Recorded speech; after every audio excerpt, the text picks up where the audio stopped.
بسم اللہ الرحمن الرحیم۔ آج کا واقعہ تخت بلقیس کے بارے میں ہے، جو کہ قرآن پاک میں موجود ہے۔ پارہ نمبر 20 ہے اور آیت نمبر جو ہے اس کی 20 ہے۔ اس میں قرآن پاک کی سورۃ النمل میں اس کے بارے میں سارا جو واقعہ ہے وہ بیان کیا گیا ہے کہ کس طرح سے ملکہ بلقیس جو ہے وہ حضرت سلیمان علیہ السلام کے دربار میں آئی اور کس طرح سے اس نے آپ کی اطاعت قبول کی اور ایک واحد اللہ پر ایمان لائے، جبکہ اس سے پہلے وہ بت پرستی میں مبتلا تھی اور وہ سورج کی بھی پوجا کیا کرتے تھے۔ اس کی قوم جو ہے وہ آگ اور سورج کی پوجا کرتی تھی۔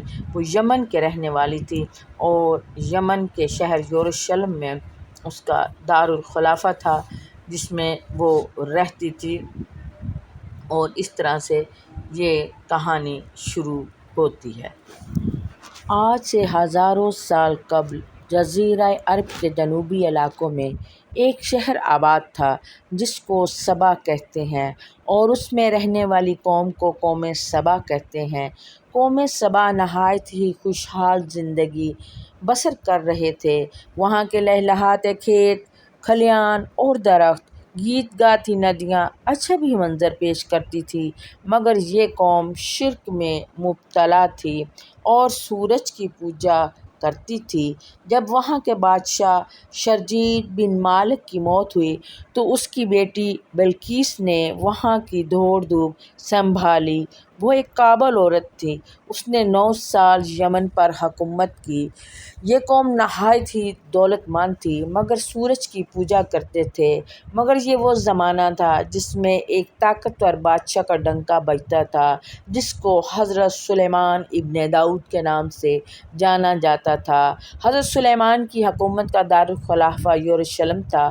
آپ کو چرند پرند اور ہوا اور جنات پر حکمرانی دی گئی تھی۔ ایک دن کا واقعہ ہے کہ آپ نے دربار لگایا تو سب لوگ چرند پرند حاضر تھے، مگر آپ کا چہیتا پرندہ ہدہد حاضر نہ تھا۔ آپ نے اس کو فوری طلب کیا، وہ حاضر ہو گیا۔ اس نے بتایا کہ آج میں ایک ایسی قوم کے شہر سے گزرا ہوں جو آگ اور سورج کی پوجا کرتے ہیں، اور ان کی ایک رانی ہے جس کو وہ بلقیس کہتے ہیں اور اس کو ملکہ بلقیس کے نام سے پکارتے ہیں۔ وہ ایک بہت بڑے تخت پر بیٹھ کر حکومت کرتی ہے۔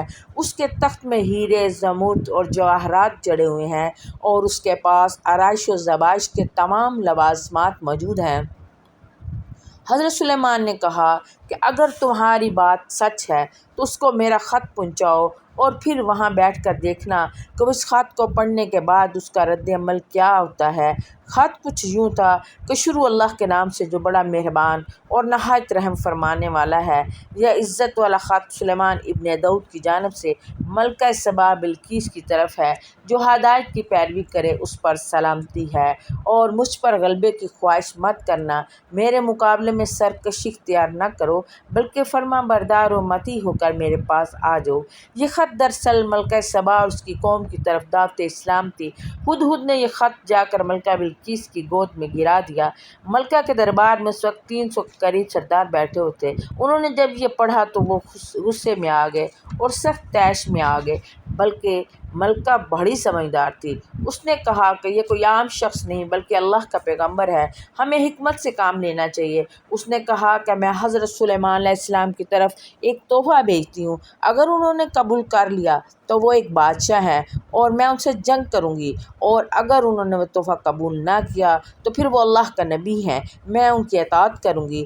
ہدہد نے یہ ساری بات جا کے حضرت سلیمان علیہ السلام کو بتا دی، کیونکہ وہ بیٹھا ہوا تھا۔ حضرت سلیمان علیہ السلام نے حکم دیا کہ شہر کے داخلی راستوں پر جنوں سے فرمایا کہ سونے اور چاندی کا فرش بچھا دیا جائے، راستے کے دونوں جانب سونے کے جانور کھڑے کر دیے جائیں، اور محلات میں پڑی تمام چیزوں کو سونے کا کر دیا جائے۔ ادھر بلقیس نے سلیمان علیہ السلام کے لیے چاندی اور سونے کے بیش قیمت تحائف روانہ کیے۔ غلام کنیز ملکہ کا خط لے کر جو محل میں پہنچے تو تو وہ اپنی چیزوں کو دیکھ کر انتہائی شرمندہ ہوئے۔ حضرت سلیمان علیہ السلام فرمایا کہ دیکھو میرے رب نے مجھے اتنا دے رکھا ہے، اور جو تم لائے وہ ایک ذرے کے برابر ہے، تمہارا تحفہ تمہیں مبارک ہو، اور اپنی ملکہ سے کہنا کہ وہ ہمارا انتظار کرے، ہم ایک زبردست لشکر لے کر آئیں گے۔ جب یہ خبر ملکہ بلقیس کو پہنچی تو وہ سمجھ کی کہ وہ اللہ کے نبی ہے، لہذا اس نے آپ کے دربار میں حاضر ہو کر آپ کی اطاعت کرنے کا سوچا۔